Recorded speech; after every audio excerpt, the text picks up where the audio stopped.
चले दोस्तों, तो शुरू करते हैं आज की बहुत ही शानदार जानदार बात। जैसा कि मैं आपको कह रहा था, न्यू एजुकेशन पॉलिसी के हिसाब से केस बेस्ड क्वेश्चन ज्यादा आएंगे, इसलिए तुम्हारे स्कूल में भी टीचर ने बोला है कि भाई केस स्टडी ज्यादा आएंगे और डायरेक्ट क्वेश्चन कम आएंगे। 55% बढ़ गया ना कॉम्पिटेंसी बेस्ड क्वेश्चन, तो वही केस बेस्ड क्वेश्चन होगा ना, कॉम्पिटेंसी बेस्ड क्वेश्चन CBQ। तो इसे तुम कॉम्पिटेंसी बेस्ड क्वेश्चन बोल दो, इसे तुम केस बेस्ड क्वेश्चन बोल दो। तो ये अब 20% के साथ साथ 20% MCQ थे, साथ में ये पहले 45% था, अब ये 55% कर दिया। यानी डायरेक्ट क्वेश्चन तुम्हारे मोटा मोटी 25 या 25 मार्क्स के आने। तो भाई 25 मार्क्स से तो पास नहीं हो रहे, है ना। तो केस बेस्ड क्वेश्चन की टेक्निक आपको समझनी पड़ेगी। और मैं तो हमेशा सोच के बढ़ाता हूं कि तुम्हें डोमेन का अलग से क्या ना लेना पड़े, CUET की कोचिंग डोमेन की अलग से ना लेनी पड़े। भाई 2-4 टॉपिक एक्स्ट्रा है, वो मैं तुम्हें अलग से पढ़ा दूंगा, है ना। तो इसीलिए मैं साथ साथ CUET की तैयारी कराता हूँ, साथ साथ बोर्ड्स की भी तैयारी कराता हूँ। केस बेस्ड क्वेश्चन में कैसे आपको पता करना है, तो अब तो पता लग गया होगा ना कैसे करना है, बोलो।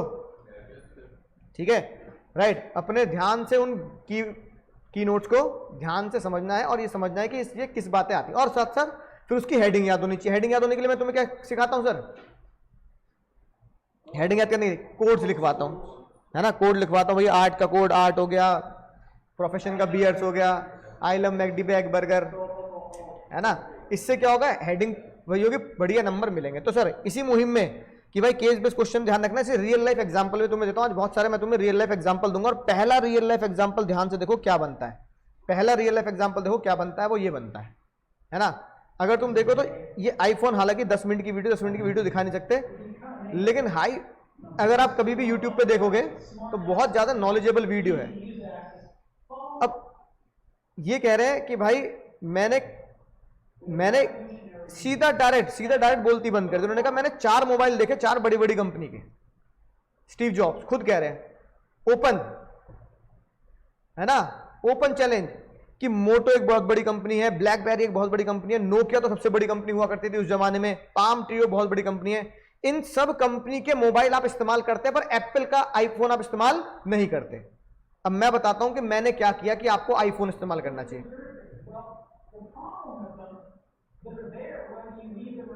वो कह रहे हैं अगर मैं इनकी स्क्रीन उड़ा दूं तो इस हिस्से का आप क्या करोगे, बोलो भाई क्या करोगे, कुछ भी नहीं। तो स्टीव जॉब्स कह रहे हैं कि इन स्क्रीन को उड़ाने के बाद ये सारी चीजें आपकी बेकार है, वेदर यू नीड इट और नॉट, इट्स देयर। चाहे आपको ये चाहिए कीपैड या नहीं चाहिए, ये हमेशा रहेंगे। इनमें से कोई बटन आप यूज करो ना करो, वो हमेशा रहेगा।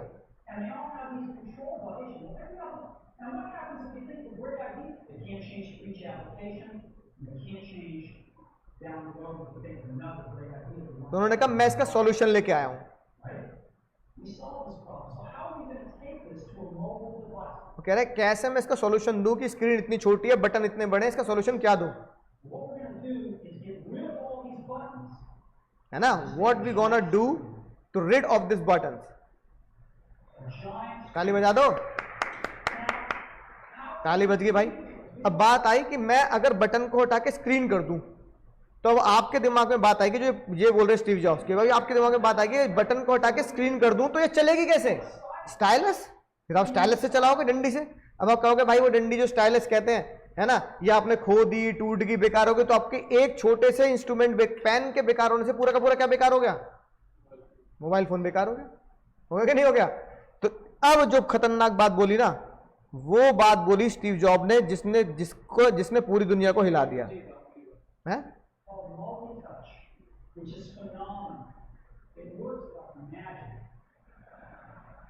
You don't need a stylus. It's far more accurate than any touch display that's ever been shown. It ignores unintended touches. It's super smart. है ना। तो उन्होंने कहा मैं दुनिया में लॉन्च करता हूं ऐसी चीज जो दुनिया में किसी भी मोबाइल फोन कंपनी ने लॉन्च नहीं करी, कि आपको स्टाइलस की भी जरूरत नहीं है। आपका सबसे बढ़िया इंटरफेस चलाने वाला स्टाइलस है आपकी खुद की फिंगर। ठीक है, बताओ इसका असर क्या हुआ, इसका असर क्या हुआ बाबू लोगों, इसका असर क्या हुआ, है ना। बिल्कुल सही बात सर। इसका असर ये हुआ, ऑनलाइन वाले बच्चों, इसका असर ये हुआ कि आईफोन आज सबसे महंगा मोबाइल है पिछले कई सालों से। ये उन्होंने लॉन्च किया शायद 2010 या 11 में, एकदम 7 में, है ना। तो 2007 से लेकर आज तक आईफोन सबसे महंगा फोन माना गया। रीजन पता क्या? पहला इंपॉर्टेंस। बताओ स्टीव जॉब्स ने क्या किया? स्टीव जॉब्स ने, बोलो भाई, अनमोल भैया किताब बाद में देखना घर जाके। स्टीव जॉब्स ने क्या किया? स्टीव जॉब्स ने एनवायरमेंट को पढ़ा। क्या पढ़ा? स्टीव जॉब्स ने एनवायरमेंट को पढ़ा और उसने एनवायरमेंट की इंपॉर्टेंस से ये जाना कि जो मैं पढ़ रहा हूं अपने आसपास के एनवायरमेंट में वो इतना बदल रहा है, तो मैं उसको एक ऐसी चीज दूं जो दुनिया कोई ना दे पाए। तो उन्होंने पहला टच स्क्रीन फोन बनाया। इसे बोला गया, इसे क्या बोला गया बाबू लोगों? First mover advantage. क्या बोला गया? क्या बोला गया भाई? First mover advantage. ठीक है, रियल लाइफ एग्जांपल लिख दें? क्या लिख दें? Apple iPhone invent touch screen, जिसके थ्रू ने क्या मिला? Through it they got first mover advantage.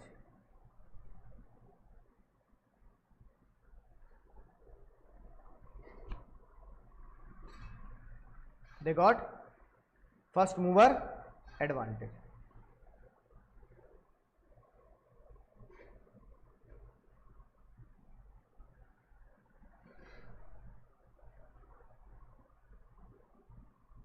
ठीक है, सेम दूसरा एग्जांपल, इंडिया में छोटी कार का चलन कौन है? Maruti.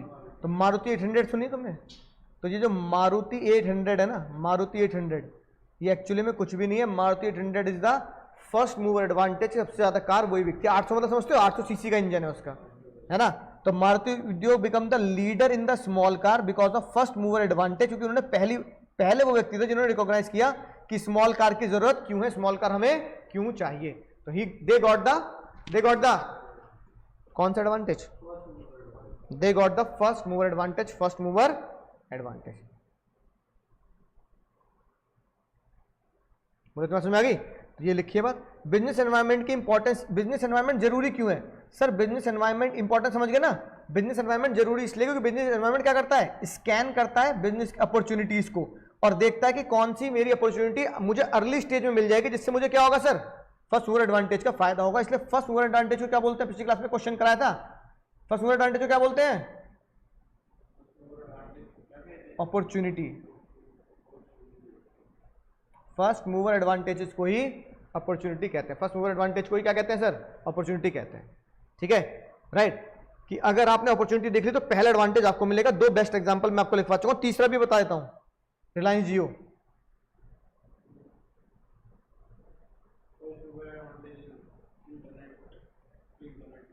Reliance Jio got the first mover advantage as free data and calling.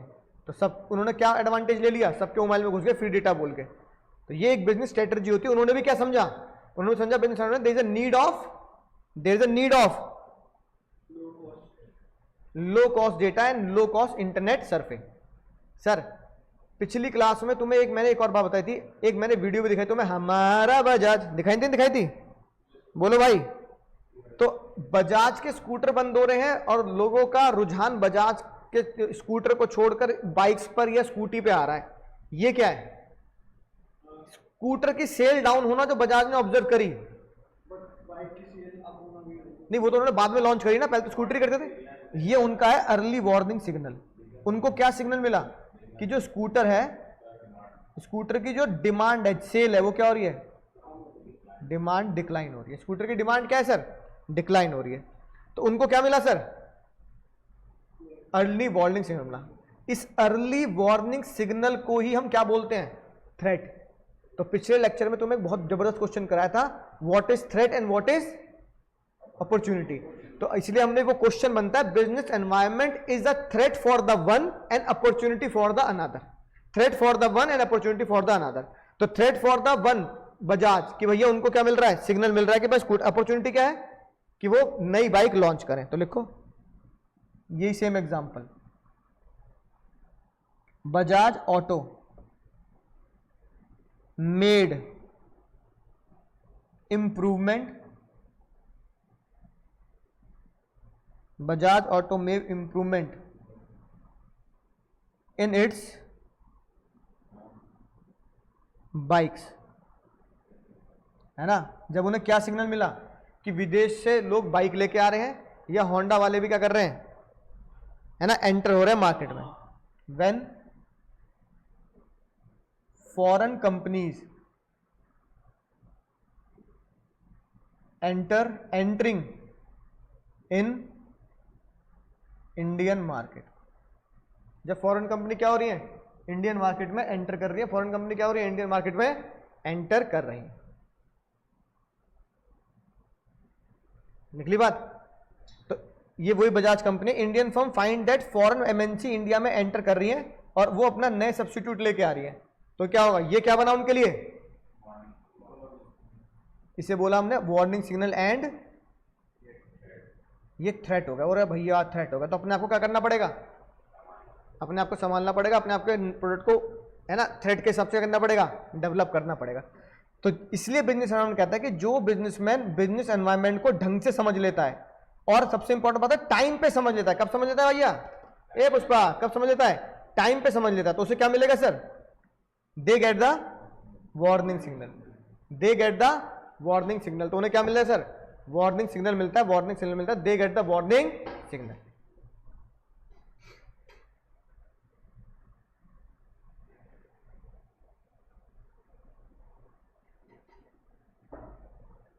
है ना। अगली बात सर, अगर बिजनेस एनवायरनमेंट को आप पढ़ोगे, अगर बिजनेस एनवायरनमेंट को आप पढ़ोगे तो क्या होगा, helpful in tapping and assembling resources, ठीक है, helpful in and tapping resource, यानी बिजनेस एनवायरनमेंट को पढ़ा तो आप एनवायरनमेंट को पढ़ने के बाद क्या कर सकते हो सर, रिसोर्सेज को क्या कर सकते हो, असेंबल कर सकते हो। यानी आपको लगता है कि यार अभी ये टेक्नोलॉजी आउटडेट हो रही है, नहीं आ रही है, सबसे बेस्ट एग्जांपल एलईडी क्या होती है बताओ, एलईडी बल्ब, है ना, एलईडी बल्ब जो होते हैं ना, इससे पहले कौन चलते थे, सीएफएल, है ना, और उससे पहले क्या चलते थे, लालटेन के बाद। तो भाई इनकी मैन्युफैक्चरिंग भी तो ज्यादा होती थी, ऐसे इनकी मैन्युफैक्चरिंग ज्यादा होती नहीं होती थी। तो इस तरह के बल्ब के साथ पता है क्या दिक्कत थी, इस तरह के जो बल्ब होते हैं ना पुराने जमाने के, हाँ, एक तो इनमें थोड़ा रिस्क भी होता था, और ऊपर से इस तरह के बल्ब ना बिजली बहुत खाते थे, रोशनी कम देते थे। बिजली खाते हैं, रोशनी ज्यादा कम देते हैं, यानी 100 वाट के बल्ब होते थे और कम रोशनी देते थे, तो बिजली ज्यादा लगती थी। अब इनकी जगह क्या आ गया, इनकी जगह नई एलईडी आ गई। तो बताओ एक जो कंपनी है जो इंडिया में, है ना, बल्ब भी बनाती है, जैसे बताओ कौन सी, बजाज बनाती है ना, या एवररेडी बनाती है ना। तो बताओ एवररेडी के पहले बल्ब आते थे, एवररेडी की क्या आ रही है,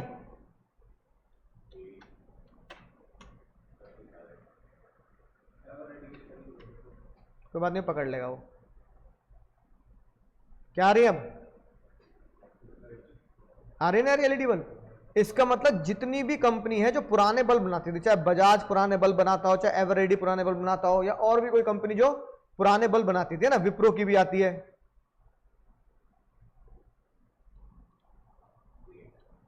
इन सभी ने बताओ क्या देखा, विप्रो की भी आती है, देखो है ना, इन सभी ने क्या देखा, इन सभी ने क्या देखा, इन सभी ने देखा कि अपॉर्चुनिटी और थ्रेट के हिसाब से पुरानी चीज जो आउटडेट हो रही है, पुरानी चीज जो आउटडेट हो रही है उसके हिसाब से मुझे क्या करना पड़ेगा, रिसोर्सेज को क्या करना पड़ेगा, बोलो, अरेंज करना पड़ेगा। तो बेस्ट एग्जांपल यही है, वही लिखवा रहा हूं, साथ साथ लिखो, बुक में साथ साथ लिख लेना साइड में चाहे, है ना। जब पुराने ओल्ड फैशन बल्ब की डिमांड घटी और एलईडी बल्ब की डिमांड बढ़ी,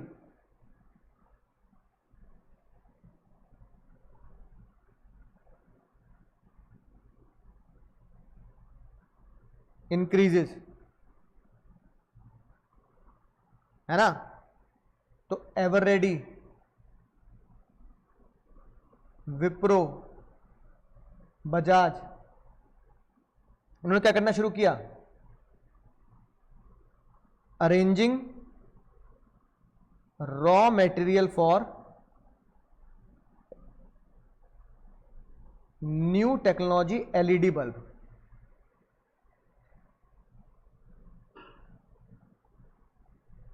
है ना, in place of traditional bulb, in place of traditional bulb. इसको बोला कि बिजनेस एनवायरनमेंट पढ़ने के बाद हमें टैपिंग एंड असेंबलिंग रिसोर्सेज हो जाता है। टैपिंग एंड असेंबलिंग क्या होता है सर? रिसोर्सेज रहता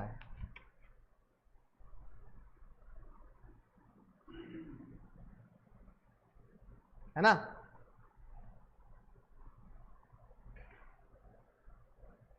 पढ़ ले ये लिखी बात।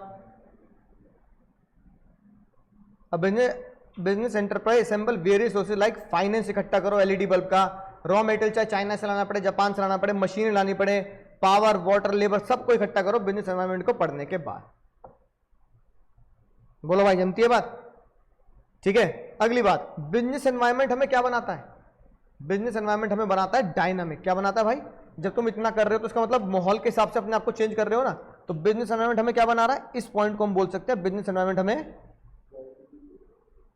डायनामिक बनाने की कोशिश करता है। बिजनेस एनवायरनमेंट हमें डायनामिक बनाता है। क्या बनाता है? डायनामिक बनाता है। अब सर डायनामिक कैसे बनाता है? बोलो डायनामिक कैसे बनाता है? बेस्ट एग्जांपल बताऊं तुम्हें? नहीं, मैकडॉनल्ड तो लिख दिया, मतलब कोपिड विद रैपिड चेंज इसका, कि भाई मैकडॉनल्ड को मान लीजिए रैपिड चेंज के साथ, है ना, किसने कोप, जो कोप करता है ना, कि जो मिल के चलता है वो बिल्कुल बेस्ट होता है और वो हमेशा फायदे में रहता है। इसका बेस्ट एग्जांपल है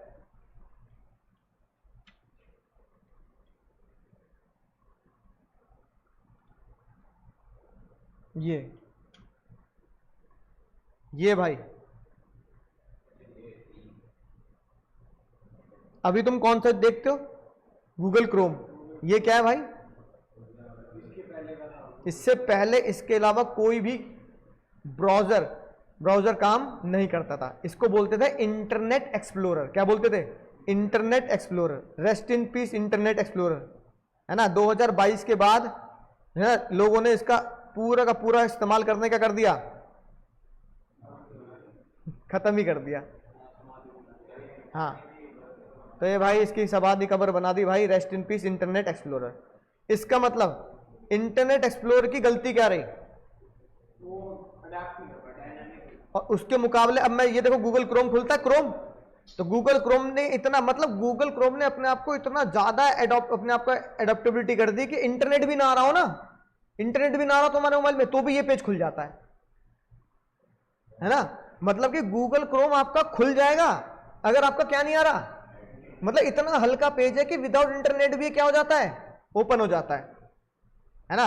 और बाकी इसके फीचर दुनिया भर के फीचर है, गूगल ट्रांसलेट, गूगल प्ले, ये देख रहे हो तुम, है ना। किसी भी किसको कुछ भी ट्रांसलेट कर दो, दुनिया इसका बहुत इस्तेमाल करती है, किसी भी लैंग्वेज में, स्पेनिश लैंग्वेज, इंग्लिश को स्पेनिश में ट्रांसलेट कर दो भाई, हाय होला, है कि नहीं बात? समझ में ना बात? तो बताओ, सब कुछ आपको एक पहले इतने हल्के पेज से मिल रहा है, किसी भी दुनिया के किसी भी लैंग्वेज में आप इसको कन्वर्ट कर सकते हो, दुनिया की सारी लैंग्वेज है इसमें, राइट। इसको बोलते हैं कोपिड विद द रैपिड चेंज। क्या बोलते हैं बाबू लोगों? कोपिड विद द रैपिड चेंज। कि आप बिजनेस एनवायरनमेंट को समझें और ये समझें कि भाई आपको एनवायरनमेंट के हिसाब से आपको क्या बात समझा रही है, उसके हिसाब से अपने आप को क्या करो सर, डेवलप करना शुरू करो। अगर आप डेवलप करना शुरू नहीं करोगे तो फिर क्या होगा, मामला बिल्कुल पिछड़ जाएगा इंटरनेट एक्सप्लोरर की तरह। इसलिए क्या लिखेंगे? For example, real life example लिखवा रहा हूं, ये मस्तीखोरी वाले एग्जाम्पल नहीं है, XYZ वाले, real life, real company, real example. Google is continuing, और ये आज भी चल रहा है,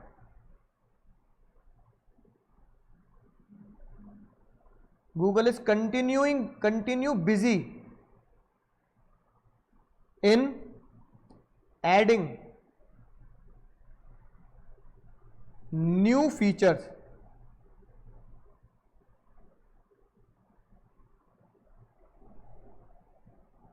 in its search engine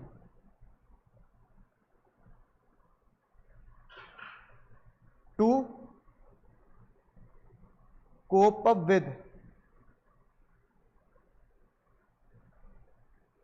with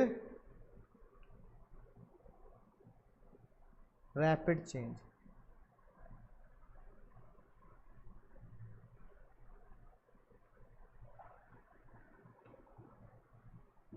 पढ़ के देख लो क्या लिखी है बात।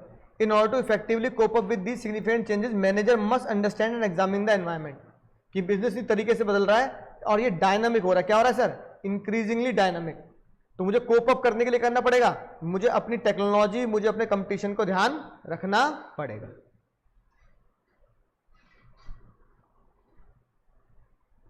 समझना की बात? अगली बात सर, प्लानिंग एंड पॉलिसी। इसका बेस्ट रियल लाइफ एग्जांपल बताता हूं। जब भाई इंडिया ने शुरू किया, पता क्या, इंडियन टूरिज्म, और उसका ऐड देना शुरू किया, है ना। किसका ऐड देना शुरू किया? Incredible India. कौन सा ऐड देना शुरू किया? Incredible India. अब इनक्रेडिबल इंडिया का ऐड बताओ इंडियन गवर्नमेंट ने देना शुरू क्यों किया होगा? हाँ, इनक्रेडिबल इंडिया ऐड। अब देखो ये ऐड देना शुरू किया इनक्रेडिबल इंडिया का, बहुत बढ़िया बढ़िया ऐड बना है ना, बहुत बढ़िया बढ़िया ऐड बना है। आमिर खान भी आ रहे हैं, ठीक है, बड़ी बड़ी सेलिब्रिटी भी आ रहे हैं, ठीक है, इन लोग ब्लॉगर्स भी आ रहे हैं, ये लोग भैया ऐड भी देख रहे हैं इनक्रेडिबल इंडिया का, है कि नहीं बात? तो बताओ इतने सारे इंडिया के ऐड बनाए उन्होंने इनक्रेडिबल, ये घूमो वो घूमो, तुम्हें पता नहीं कब क्या दिख जाए, जंगल में घूमो,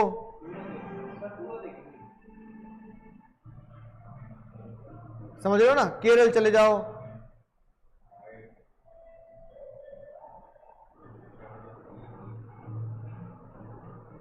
ताजमहल,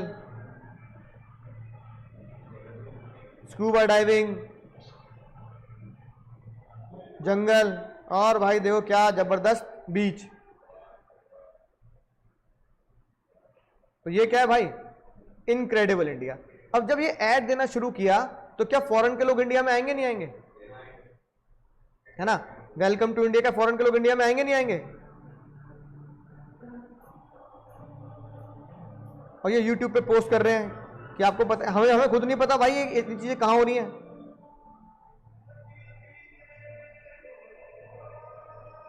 और लोग कह रहे हैं भाई ये तो बहुत जबरदस्त चीज है भाई, ये इंडिया में ही है, बिल्कुल लद्दाख टाइप, ये लद्दाख है, बिल्कुल ऐसा लग रहा है जैसे पता नहीं कहां पहुंच गए हो, ये इतने बीचेस और ये। अब इस ऐड से सबसे ज्यादा टूरिज्म बढ़ने की उम्मीद है, टूरिज्म बढ़ने की उम्मीद है। तो इस ऐड को देखने के बाद, इस ऐड को देखने के बाद क्या फायदा हुआ? आईटीसी ने भुनाया फायदा। किसने भुनाया?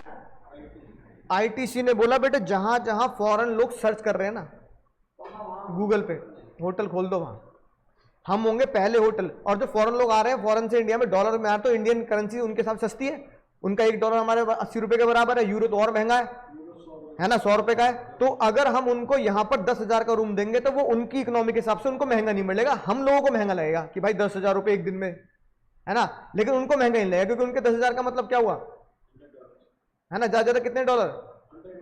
$80 मान लो, चलो, है ना, यूएसए को बंदा आएगा 80 रुपए के हिसाब से, है ना, तो चलो 100, हाँ चलो $100 मान लो, तो उन्हें लगेगा $100 का रूम में चल जाएगा, है ना, $70 का रूम में चल जाएगा, इंक्लूडिंग फूड वूड देंगे तो, और उन्हें लग्जरी मिल रही है। तो इसलिए क्या किया किसने, बाबू लोग, किसने? आईटीसी ने। After incredible India add, after incredible India add कीजिए, क्या बोलेंगे? प्रमोशन, है ना, after incredible India promotion, ITC hotels plan new hotels in India, है ना। तो उन्होंने क्या किया?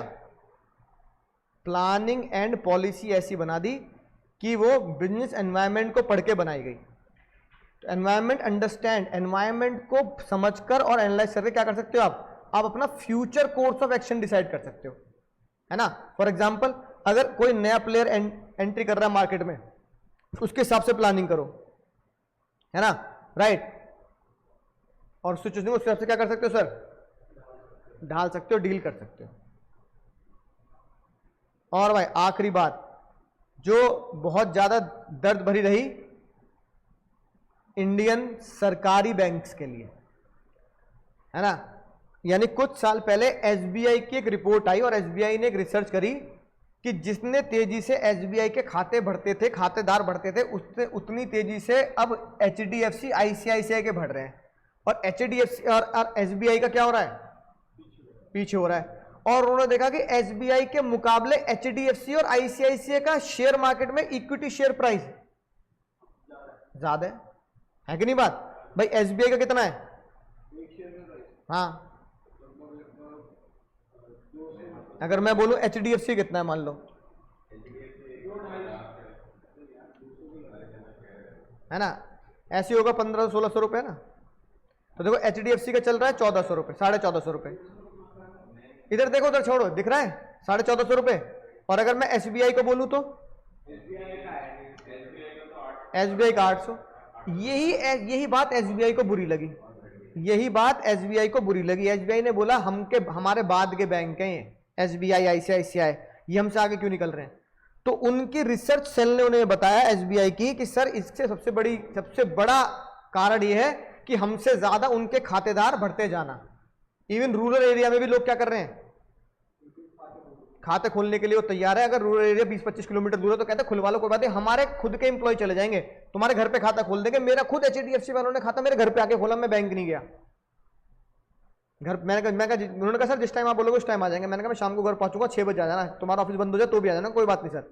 6 बजे घर पे आके मेरा वहीं के वहीं बैठ के खाता खोल दिया HDFC वालों ने, न जाने की दिक्कत न टेंशन, दूर न जाना। कह रहा सर हम आपका सारा काम ऑनलाइन कर देंगे, आप हमें कॉल कर देना, रिलेशनशिप मैनेजर बोल देते हैं उसे वो। तो उन्होंने देखा कि कस्टमर को इतना सेटिस्फेक्शन मिल रहा है, कस्टमर को इतना मजा दे रहे हैं वो लोग कि उन्हें बैंक तक जाने की जरूरत नहीं है। बात समझ में आई। और अगर कोई कस्टमर को प्रॉब्लम आती है तो कस्टमर केयर इतना स्ट्रांग है कि रात को 12-1 बजे मिलाओगे तो क्या मिलेगा, फोन मिलेगा, उठा के बात करें। 24/7 कस्टमर केयर सर्विस है। यही बात SBI को जमी नहीं, और यही बात SBI ने बोला भाई हम कहां पीछे रह रहे हैं, हम यहीं पीछे रह रहे हैं। हम सरकारी बैंक काम नहीं होता, और कस्टमर केयर तो जीरो है, 0 बटा सन्नाटा। तो जितने भी सरकारी बैंक है उन्होंने क्या किया, अपनी ऑर्गेनाइजेशन में इंप्रूवमेंट क्या किया, improvement in the organisation performance. कैसे किया, रियल लाइफ एग्जांपल लिख लो। नाउ है ना, government banks makes toll free call centre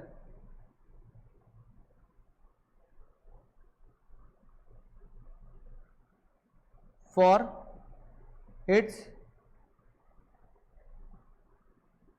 customer, बोलो, हाँ, फॉर इट्स कस्टमर कहता है, कस्टमर केयर होती है, as well as and easy loan system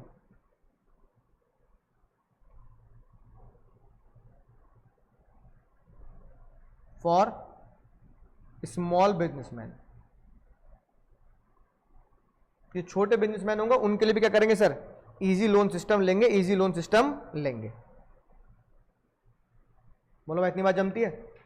ये रियल लाइफ एग्जांपल है। और ये एग्जांपल क्यों है, क्योंकि आप जैसे कंटिन्यूअसली कॉन्स्टेंटली अपने आसपास के बिजनेस एनवायरनमेंट को मॉनिटर करते हैं तो उससे आपको पता लगता है कि हमें ऑर्गेनाइजेशन में कहां पर परफॉर्मेंस में इंप्रूवमेंट चाहिए, मुझे ऑर्गेनाइजेशन में कहां इंप्रूवमेंट की जरूरत है। उस एरिया को पहचानो जहां इंप्रूवमेंट की जरूरत है। तो सरकारी बैंकों ने पहचाना कस्टमर केयर वो एरिया है जहां हम इंप्रूव नहीं कर रहे, और हमसे आगे प्राइवेट बैंक निकल गए, है ना। क्योंकि वो लोग घर जाके खाता खोल देते हैं, वो रिक्शे वाले को भी सर बोल देते हैं, क्योंकि वो उनका क्या है, क्लाइंट है। चाहे रिक्शे वाला उन्हें 1000 रुपए दे रहा हो, 2000 रुपए दे रहा हो, लेकिन बूंद बूंद से घड़ा भरता है ना, तो रिक्शे वाला क्या है, क्लाइंट है। और SBI वाले सरकारी बैंक, उनको पूछेंगे भी नहीं, है ना। खाता खुलवाने आएगा तो खाता भी नहीं खोलेंगे, क्या करेगा तो खाता खोल के, हाँ, फिर तेरे को ATM कार्ड भी चाहिए, उसमें ये भी चाहिए, समझ ना बात। लेकिन HDFC ने बोला भाई हम प्राइवेट वाले, रिक्शे वाला भी हमारा क्लाइंट है। रिक्शे वाला है तो क्या हो गया, आज अगर 1000 है कल को 10,000 भी सेव करेगा, डालेगा। तो ये इंप्रूवमेंट उन्होंने करी, जिसकी वजह से फॉरेन इंडियन बैंक्स को ये लगा कि हमें भी यहां पे इंप्रूवमेंट करनी चाहिए एनवायरमेंट को पढ़ने के बाद कि मेरे आसपास हो क्या रहा है, मेरे आसपास हो क्या रहा है।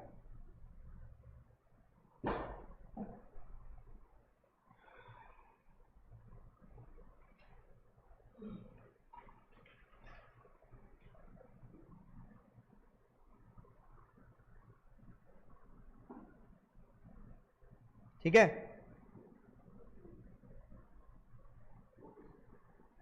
ना। तो कैसे याद करेंगे, देखना फोटो किसकी बन रही है, इनको जानते हो अंकल जी को? एसीबी प्रद्युमन। तो बस, तो भैया इसलिए मैं कहता हूं जितनी जब भी वार्निंग पढ़नी है किसकी पढ़नी है? एसीबी प्रद्युमन की। तो फर्स्ट इंपॉर्टेंट वार्निंग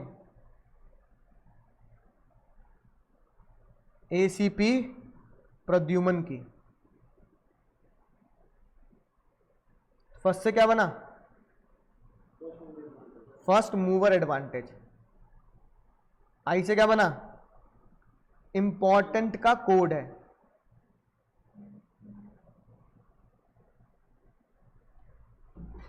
ना। डब्ल्यू से क्या बनेगा? पॉइंट नंबर 2 अर्ली वार्निंग, बोलो भाई लोगों, अर्ली वार्निंग सिग्नल। ए से क्या बनेगा? Point number 3। सी से क्या बनेगा? Point number 4 coping with rapid change. और पी से क्या बनेगा? Planning and policy. और अगले पी से क्या बनेगा? Point number 6। पॉइंट नंबर 6 बोलते सारे सीक्वेंस में।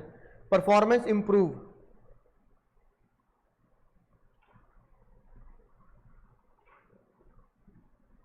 परफॉर्मेंस इंप्रूव है। First mover advantage point number 1 sequence में 1 2 3 4 5 और 6।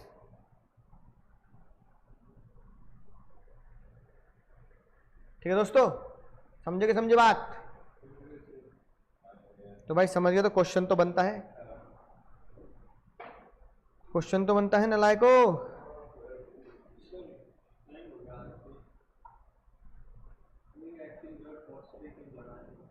नाटक नहीं मांगता आप उनको।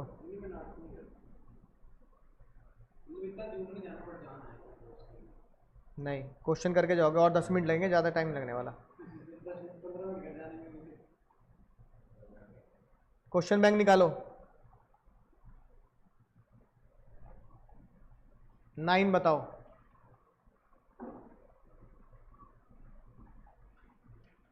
क्योंकि बाकी तो हमने कल काफ़ी कर लिए थे। नमन एंड गोविंद,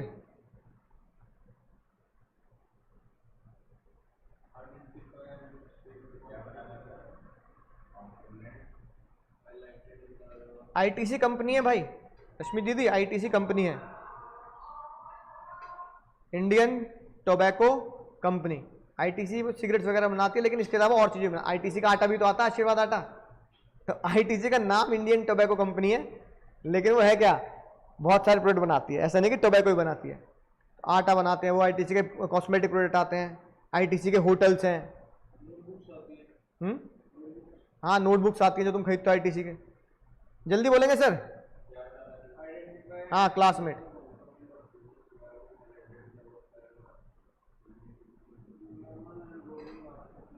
देखो इसको एक्सपेक्टेड क्वेश्चन क्यों कहते हो? तुम कह रहे हो ना सर सीबी, अब क्वेश्चन आ रहे हैं कंपिटेंसी बेस्ड क्वेश्चन। ये वो सीबीसी का एक बहुत ही बढ़िया नमूना है। कैसे? एक ही चैप्टर क्या पूछ लिया? कंपोनेंट, 2 फीचर और 2 इंपॉर्टेंस, यानी 100% चैप्टर एक ही क्वेश्चन में खत्म। अरे एसएलईपीटी, एसएलईपीटी को क्या बोलोगे? कंपोनेंट। तो एसएलईपीटी पूछ लिया, फीचर पूछ लिए तुम्हारे, और इंपॉर्टेंस। पूरा चैप्टर नंबर 3 एक ही क्वेश्चन में खत्म। इसलिए इसे हाईली एक्सपेक्टेड लिखो। लिख लिया एक्सपेक्टेड?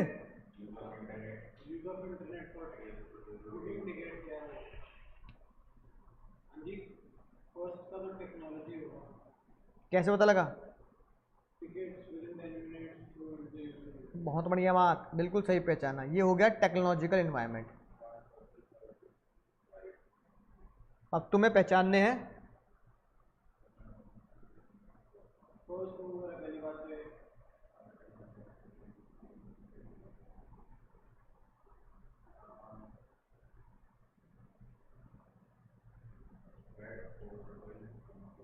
सर ये एनवायरमेंटल ट्रेंड्स एंड चेंजेस। बोलो। सेकंड नीचे से तीसरी लाइन। इससे क्या समझ में आती है बात जो मैं हाईलाइट कर रहा हूं? कंपटीटर एंड फोर्सेस लाइक ये क्या है? फीचर बताओ ना। ये तो आपने अब दो फीचर भी, एक कंपोनेंट ढूंढ लिया, कंपोनेंट एक ही तो कह रहा है वो, एक कंपोनेंट ढूंढ लिया, फीचर नहीं पहचान पा रहे हम। ये कौन सा फीचर है? हाँ, अरे कंप्यूटर क्या है, जर्नल फोर्स और स्पेसिफिक फोर्स, तो ये कौन सा फीचर निकला, जर्नल एंड कौन सा फीचर निकला,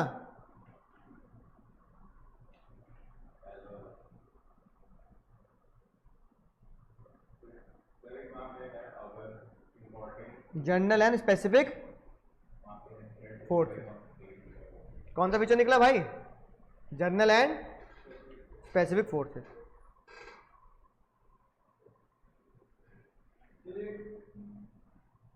और बताओ, ये है ना shifts in changes, shifts in consumer preferences, इसके नीचे वाले लाइन में और कोई मिल सकता है क्या? हाँ, फीचर कौन कौन से देखना जरा,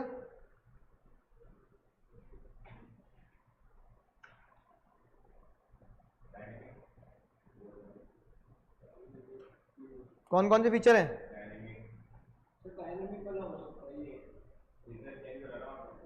ये सेकंड लाइन देखो, जो आपने मार्क किया ना उसके नीचे वाली लाइन, हाँ, शिफ्ट्स इन कंज्यूमर प्रेफरेंसेस, जो आपने पहले मार्क किया ब्लू से, हाँ, टोल्ड नीचे वाली लाइन पे अब देखो आ गया कि शिफ्ट्स इन कंज्यूमर, हाँ, देखो aware of environment trend change है ना, ट्रेंड एंड चेंज के हिसाब से वो क्या कर रहे हैं, अपने आप को चेंज कर रहे हैं, तो ये क्या बन जाएगा सर, फीचर बन गया डायनामिक।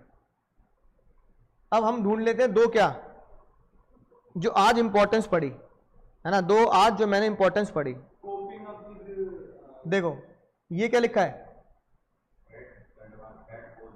हिंडरिंग द बिजनेस, ये लिखा ना, विच में, अगर मैं इसको बोलूं विच में हिंडर द बिजनेस परफॉर्मेंस, उन्होंने क्या किया, aware, aware of the environment, environment के लिए अवेयर है वो, है ना, राइट, कि भैया कुछ दिक्कतें हैं जिसमें दिक्कतें आ रही हैं, तो इसमें हम क्या बोलेंगे सर, अर्ली वार्निंग सिग्नल, क्या बोलेंगे,